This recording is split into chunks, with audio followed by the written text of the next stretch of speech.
friends, welcome back to our channel. 9th ക്ലാസ്സിലെ social സയൻസിന്റെ ഓണം എക്സാമുമായി ബന്ധപ്പെട്ടുകൊണ്ടുള്ള ഇമ്പോർട്ടൻ്റ് ആയിട്ടുള്ള കുറച്ച് ക്വസ്റ്റ്യൻസും അവയുടെ ആൻസേഴ്സുമാണ് നമ്മൾ ഈ വീഡിയോയിലൂടെ നോക്കുന്നത്. അപ്പോൾ ഓൾറെഡി നമ്മൾ മോഡൽ പേപ്പറും ഇംഗ്ലീഷ് മീഡിയവും മലയാളം മീഡിയവും അപ്ലോഡ് ചെയ്തിട്ടുണ്ട്. അപ്പോൾ ആവശ്യമായിട്ടുള്ള കൂട്ടുകാർ തീർച്ചയായിട്ടും പോയി കാണുക. ജസ്റ്റ് ചാനലിൻ്റെ പ്ലേലിസ്റ്റിൽ പോയാൽ തന്നെ നിങ്ങളുടെ 9th സ്റ്റാൻഡേർഡിൽ ഇതുവരെ അപ്ലോഡ് ചെയ്ത ക്വസ്റ്റ്യൻസ് ഒക്കെ കാണാം, ന്യൂ സിലബസ് അനുസരിച്ചിട്ടുള്ള. അപ്പോൾ നിങ്ങൾക്ക് വളരെ ഈസി ആയിട്ട് തന്നെ എല്ലാ ക്വസ്റ്റ്യൻ പേപ്പറും കിട്ടുന്നതാണ്. അപ്പോൾ നമുക്ക് ഈ വീഡിയോയിൽ എന്തൊക്കെയാണ് ഡിസ്കസ് ചെയ്യുന്നത് എന്ന് നോക്കാം. ഒന്നാമത്തേത്, the western Himalayas can be classified into 3. നമുക്കറിയാം വെസ്റ്റേൺ ഹിമാലയസിനെ 3 ആയിട്ടാണ് ക്ലാസിഫൈ ചെയ്തിട്ടുള്ളത്. ഒന്ന് കാശ്മീർ ഹിമാലയ, 2 ഹിമാചൽ ഹിമാലയ, മറ്റൊന്ന് ഉത്തരാഖണ്ഡ് ഹിമാലയ. ഓക്കെ, ഇനി ഓരോന്നിൻ്റെയും ഫീച്ചേഴ്സ് എന്തൊക്കെയാണെന്നാണ് നോക്കുന്നത്. First one Kashmir ഹിമാലയയാണ്.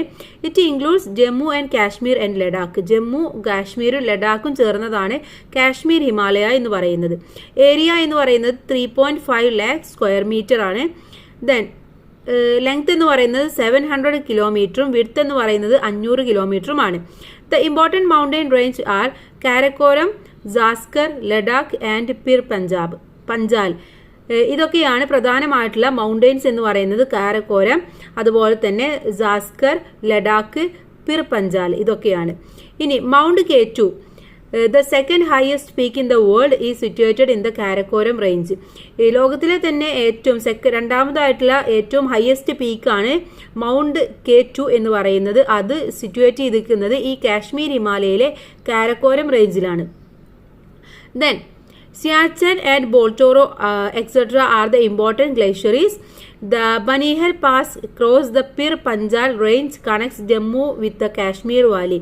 ജമ്മുവിൻ്റെയും കാശ്മീരിൻ്റെയും വാലികളെ കണക്ട് ചെയ്യുന്നതാണ് ഈ പിർ പഞ്ചാൽ റേഞ്ച് എന്ന് പറയുന്നത്. Fresh water lakes in the Kashmir Himalaya, example Dal lake. ഈ കാശ്മീർ ഹിമാലയസിലെ ഫ്രഷ് വാട്ടർ ലേക്കാണ് അധികം ഉള്ളത്. അതിൻ്റെ ഏറ്റവും വലിയ എക്സാമ്പിളാണ് ദാൽ ലേക്ക് എന്ന് പറയുന്നത്. Then Srinagar on the banks of Dal lakes. Dal ലേക്കിലെ ബാങ്കൊക്കെ കിടക്കുന്നത് എവിടെയാണ്? അതിൻ്റെ തീരമൊക്കെ ഉള്ളത് ശ്രീനഗറിലാണ്. The shikara boat and floating markets are the whole market of Kashmir tourism. Kashmir ടൂറിസത്തിലെ ഏറ്റവും ഇമ്പോർട്ടൻ്റ് ആയിട്ടുള്ള ഒന്നാണ് ഫ്ലോട്ടിംഗ് മാർക്കറ്റും ഷിക്കാര ബോട്ടിങ്ങും ഉള്ളത്. ഇതൊക്കെ താൽ ലേക്കിൽ വളരെ ഇമ്പോർട്ടൻ്റ് ആയിട്ട് വളരെയധികം ടൂറിസ്റ്റുകൾ വരുന്ന ഒരു പ്ലേസ് ആണ് ഇതിനൊക്കെ ആയിട്ട്. ഇനി അടുത്തത്, Marshes are meadows formed along the mountain slopes during the summer season. Summer സീസണിൽ എന്താണ് അവിടെ മൗണ്ടെയിൻ സ്ലോപ്സ് ഒക്കെ ഉണ്ടാവാറുണ്ട്. മെഡോസ് ഒക്കെ ഉണ്ടാകുമ്പോഴാണ് ഈ മൗണ്ടെയിൻ സ്ലോപ്സ് ഒക്കെ ഉണ്ടാവുന്നത്. As these marsh get covered under snow during winter. അതുപോലെ തന്നെ വിന്ററിന്റെ സമയത്താണെങ്കിലോ ഫുള്ള് സ്നോ ആയിട്ടുള്ള ഒരു ഏരിയയാണ്. The region attract tourism for winter games such as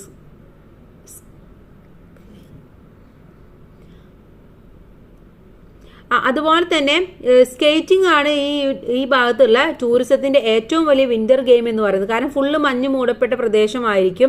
അതുകൊണ്ട് തന്നെ ടൂറിസ്റ്റുകളെ ഏറ്റവും കൂടുതൽ അട്രാക്റ്റ് ചെയ്യുന്നത് അവിടുത്തെ സ്കേറ്റിംഗ് തന്നെയാണ്. ഷോർമാർഗ് ആൻഡ് ഗുൽമാർഗ് ആർ എക്സാമ്പിൾ. ഇതിൻ്റെ ഏറ്റവും വലിയ ആ ഒരു സ്കേറ്റിംഗ് നടക്കുന്ന ഏറ്റവും നല്ല പ്ലേസുകളാണ് ഈ ഷോൺമാർഗും അതുപോലെ തന്നെ ഗുൽമാർഗും. ദ നെക്സ്റ്റ് വൺ ഹിമാചൽ ഹിമാലയയാണ്. The major share of Himachal Himalaya is the state of Himachal Pradesh.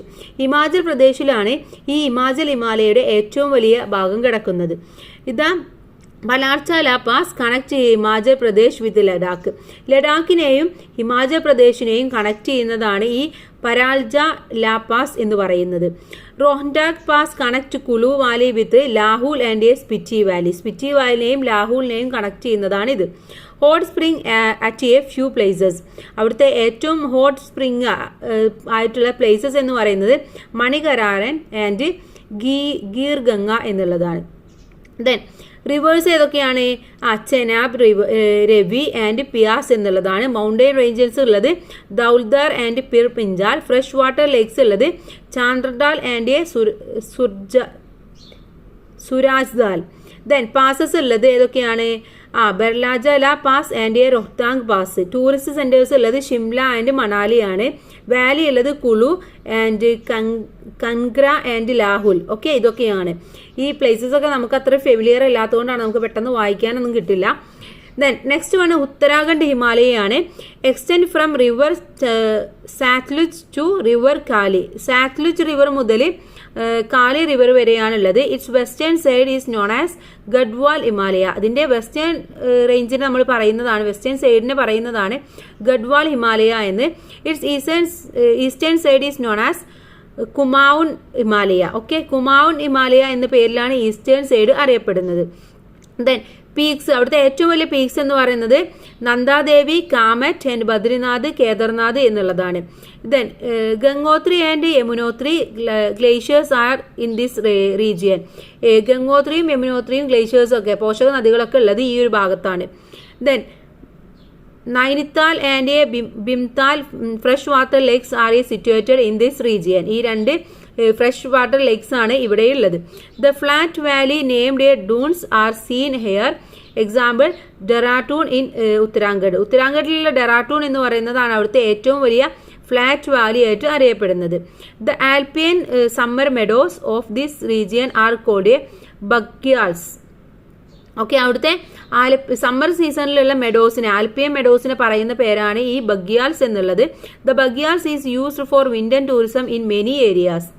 Example Dayara Bugyal, Gorson Bugyal. Okay, ഇതൊക്കെ അവിടുത്തെ ബംഗ്യാളിന്റെ പേരുകളാണ്. ഇനി അടുത്തത് നമുക്കറിയാം, അടുത്ത ഒരു കാറ്റഗറിയാണ് സെൻട്രൽ ഹിമാലയയും ഈസ്റ്റേൺ ഹിമാലയയും. സെൻട്രൽ ഹിമാലയ എന്ന് പറയുന്നത് the part of Himalayas from river Kali to river Teesta. River ടീസയും റിവർ കാലിയുടെയും ഇടയിലുള്ളതാണ് ദ പാർട്ട് ഓഫ് ഹിമാലയയാണ് സെൻട്രൽ ഹിമാലയ എന്നറിയപ്പെടുന്നത്. It is also known as the Nepal Himalaya. Only the western Sikkim and Darjeeling region are in India. The world's highest peak Mount Everest in Nepal. ഈ highest പീക്കായിട്ടുള്ള Mount Everest ഉള്ളത് central ഹിമാലയയിലാണ്. Then Mount Kanchenjunga and the Nathula pass along the India China border are located in this region. ഈ റീജിയനിലാണ് കാഞ്ചൻജംഗയും Nathula pass അഥവാ ഇന്ത്യയും ചൈനയും connect ചെയ്യുന്ന ആ പാസും ഉള്ളത്. The Darjeeling tea is produced in Sikkim Himalaya. അടുത്തത് ഈസ്റ്റേൺ ഹിമാലയയാണ്. Extend from river Teesta to river Brahmaputra. അപ്പം നിങ്ങൾ ഇതിൽ മെയിനായിട്ട് നോക്കേണ്ടത് എന്താണ്, ഇത് എവിടെ നിന്ന് ഏത് പാർട്ടാണ് ഈ സെൻട്രൽ ഹിമാലയ ഈസ്റ്റേൺ ഹിമാലയ വരുന്നത് എന്ന് നോക്കുക. അതുപോലെ തന്നെ ഇപ്പം മൗണ്ട് എവറസ്റ്റ് അത്തരത്തിലുള്ള എന്തെങ്കിലും ഇമ്പോർട്ടൻ്റ് ആയിട്ടുള്ള ഉണ്ടെങ്കിൽ അതും കൂടെ നിങ്ങൾ മനസ്സിലാക്കി വെക്കുക. This is also known as Assam Himalayas. The highest peak in this region is Namcha ഭവൻ Barwa. Then Brahmaputra, Kameng, Lohit and Subansiri are the important rivers. Important rivers ഒക്കെ മനസ്സിലാക്കി വെക്കണേ. The Bomdila pass connected Arunachal Pradesh with Lhasa. Diphu pass connect Arunachal Pradesh with Myanmar. Okay, അപ്പോൾ ഇത്രയും കാര്യങ്ങൾ ഇമ്പോർട്ടൻറ്റ് പോയിന്റ്സ് മാത്രമേ നമ്മൾ നോക്കുന്നുള്ളൂ. അതൊക്കെ നിങ്ങളൊന്ന് നോട്ട് ചെയ്ത് വെക്കാം. ഇനി അടുത്തത് നോക്കൂ. അടുത്തത് the primitive humans use different tools during different phases of palaeolithic age. Palaeolithic ഏജുമായിട്ട് ബന്ധപ്പെടുത്തിയ ക്വസ്റ്റ്യൻ ആണ്. പാലിയോളിത്തിക് ഏജിൽ നമുക്കറിയാം മനുഷ്യന് ഒരുപാട് ടൂൾസുകളൊക്കെ ഉപയോഗിച്ചിരുന്നു അല്ലേ. List out the features of these tools. ആ ടൂൾസിന്റെ ഫീച്ചേഴ്സ് എഴുതാനാണ് പറഞ്ഞിട്ടുള്ളത്. അപ്പോൾ ഒന്ന് പെപ്പൽ ടൂളാണ്, മറ്റത് ബിഫേ സ്കോർ ടൂള്, മറ്റത് flake tools, chopper chopping tools. Okay, അപ്പോൾ ഇതിന്റെ ഫീച്ചേഴ്സും പറയുന്നുണ്ട്. Papel tools earlier stone tool found in Olduvai Dorch, Africa. Peppers were used as tools without significant modification. അതുപോലെ തന്നെ പിഫൈസ് ടൂൾ എന്നുള്ളത് a tool made by cutting both sides of parent stones mainly found in western countries. Flake tools made by chipping stone from parent rocks. Small and light stone instrument were produced based on lavelistic technology mainly found in western countries. ഇതിൽ എവിടെയാണ് ഇത് മെയിനായിട്ട് കാണപ്പെടുന്നത് എന്നാണ് നിങ്ങൾ ഏറ്റവും കൂടുതൽ not ചെയ്യേണ്ടത്. ചിലപ്പോൾ അങ്ങനെ നിങ്ങൾക്ക് വൺ വേർഡ് ക്വസ്റ്റ്യൻസ് ഒക്കെ വരാൻ ചാൻസ് ഉണ്ട്. അടുത്തത് ചോപ്പർ ചോപ്പിംഗ് ടൂൾസ് ആണ്. These are large and heavy tools that can be used for cutting and chopping. They are mainly from south east Asia countries including. Okay, ഇനി അടുത്തത് നോക്കൂ. അടുത്തതായിട്ട് നമുക്ക് നോക്കാനുള്ളത് what features of present Indian administrative system can be seen in the Mauryan administrative system. Compare. ഇന്നത്തെ Indian administrative സിസ്റ്റവും Mauryan administrative സിസ്റ്റവും തമ്മിലുള്ള ഒരു കമ്പാരിസൺ ആണ് ഇവിടെ തന്നിട്ടുള്ളത്. ഇത് വളരെ ഇമ്പോർട്ടൻ്റ് ആണ്. ഫീച്ചേഴ്സ് ഓഫ് മൗര്യൻ റൂള് എന്തൊക്കെയായിരുന്നു? The country was divided into provinces for administrative convenience. Kingdom was under the direct control of the emperor. the army had 5 divisions. Okay, ഇനി ഇന്നത്തെ ഇന്ത്യൻ അഡ്മിനിസ്ട്രേറ്റീവ് സിസ്റ്റത്തിൽ India is divided into various state for administrative convenience, democrative system, land, navy, air force, army units. Okay, അപ്പോൾ ഏകദേശം രണ്ടും എന്താണ് നമുക്ക് ഒരേപോലെയാണെന്ന് പറയാൻ പറ്റും അല്ലേ. അഥവാ ആർമി ഹാഡ് 5 ഡിവിഷൻസ് ഉണ്ടായിരുന്നു. ഇവിടെ ആർമിയെ നമുക്ക് പല രീതിയിലാണ് ലാൻഡ്, നേവി, എയർഫോഴ്സ് ഇവയൊക്കെയാണ് ആർമി യൂണിറ്റ് ആയിട്ട് പറയുന്നത്. ഇനി മൗര്യയിലാണെങ്കിലോ കിങ്ഡം ആയിരുന്നു കൺട്രോൾ ഉണ്ടായിരുന്നത്. ഇവിടെ ഡെമോക്രാറ്റിക് സിസ്റ്റം ആണെന്ന് പറയാം. Then growth of trade in the Mauryan kingdom features. Mauryan kingdomത്തിന്റെ features ആണ്. Coins were circulated. These are known as punch marked coins. They are made of silver and copper. Coins were used for trade. Transported goods were through land, sea and rivers. Grains, textiles, metal, etc. were the chief commodities of trades. The word Sethis and Sadavahar mentioned in the books of those days refer to traders. അപ്പോൾ ഇതിൽ നിന്നും നമുക്ക് എന്താണ് Mauryan കിങ്ഡത്തിന്റെ features ചോദിക്കാം, അല്ലെങ്കിൽ അവിടുത്തെ trade എങ്ങനെയായിരുന്നു growth ചെയ്തിരുന്നത് എന്നും ചോദിക്കാം. Then how the state formation in Greece happened. In Greece, valleys stood together for the purpose of security and governance. They came to be known as city-states. A city-state consisted of a city and surrounding agricultural villages. Hills and mountains provided natural boundaries for these city-states. Some of the city-states were island. The capital of the city-state were located on high hills. അതുപോലെ തന്നെ Athens, Sparta, Corinth and Thebes were some of the major city states of Greece. അപ്പോൾ ഗ്രീസിൽ എങ്ങനെയായിരുന്നു ഒരു city forming ചെയ്തിട്ടുണ്ടായിരുന്നത് എന്നാണ് ഇതിലൂടെ പറയുന്നത്. Then അടുത്തത് ഫീച്ചേഴ്സ് ഓഫ് ആഥൻസ് ഡെമോക്രസി ആണ്. അഥവാ system of government if prevailed Athens 2500 years ago resembled modern democracy. അപ്പോൾ ആ കാര്യങ്ങളൊക്കെ കൂട്ടുകാരൊന്ന് വായിക്കുക. അതുപോലെ തന്നെ ഫീച്ചേഴ്സ് ഓഫ് സിറ്റി ആഥൻസ് ആണ് വളരെ ഇമ്പോർട്ടൻ്റ് ആയിട്ടുള്ളത്. As an important centre of trade in Mediterranean region, Athens was prosperous city-state. Many in Athens were skilled in shipbuilding and seafaring. They consistently traveled to nearby area and gathered new ideas and skills. Many thinkers from other regions were attracted to Athens. They were known as Sophists. അതുപോലെ തന്നെ ഹെറോട്രസ്, who is considered as the father of history, is one of the those thinkers who reached Athens in this way. Okay, അപ്പോൾ അടുത്തത് മഹാജനപദാസും the city state of ഗ്രീസും ആണ്. മഹാജനപദയിൽ എങ്ങനെയായിരുന്നു അത് അവരുടെ ഇത് പറയുന്നത് മൊണാർക്കി ആയിരുന്നു, പക്ഷേ ഗ്രീസിൽ എങ്ങനെയായിരുന്നു ഡെമോക്രസി ആയിരുന്നു. It include 16 Mahajanapadas like Magadha, Kashi, Kosala etcetera. ഇതൊക്കെയായിരുന്നു മഹാജനപദയിൽ ഉണ്ടായിരുന്നത്. പക്ഷേ മോഡേൺ ഡെമോക്രസിയിൽ വരുമ്പോൾ അഥവാ ദ സിറ്റി സ്റ്റേറ്റിൽ വരുമ്പോൾ എങ്ങനെയായിരുന്നു ദ മേജർ സിറ്റി ആയിരുന്നു ആഥൻസ്, സ്പാർട്ട, കോറിന്ത്, തിബീസ് എന്ന് പറയുന്ന സിറ്റീസ് ആയിരുന്നു ഉണ്ടായിരുന്നത്. ഓക്കെ, ഇനി അടുത്തത് നോക്കൂ.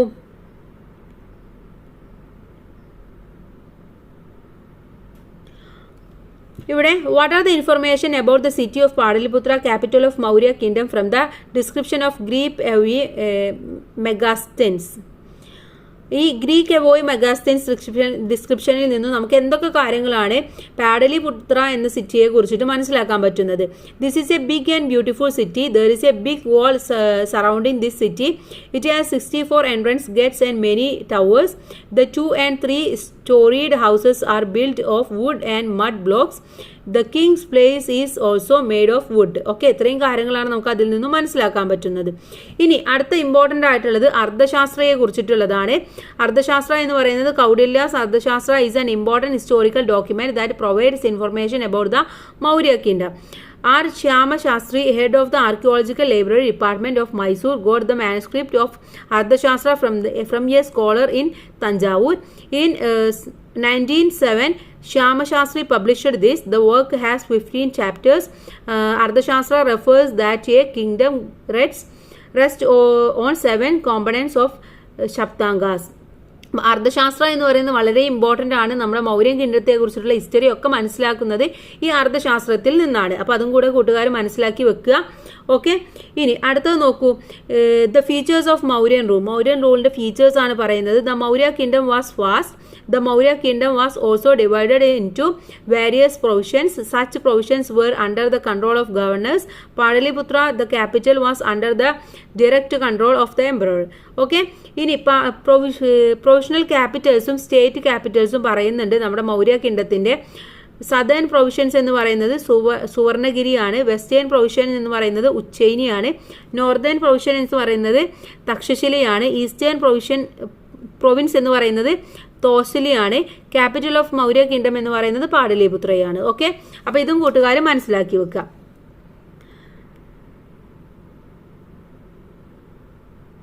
ഇനി അടുത്തതായിട്ട് ജൈനിസത്തിന്റെ വർത്തമാന മഹാവീരനെ കുറിച്ചിട്ടാണ് പറയുന്നത്.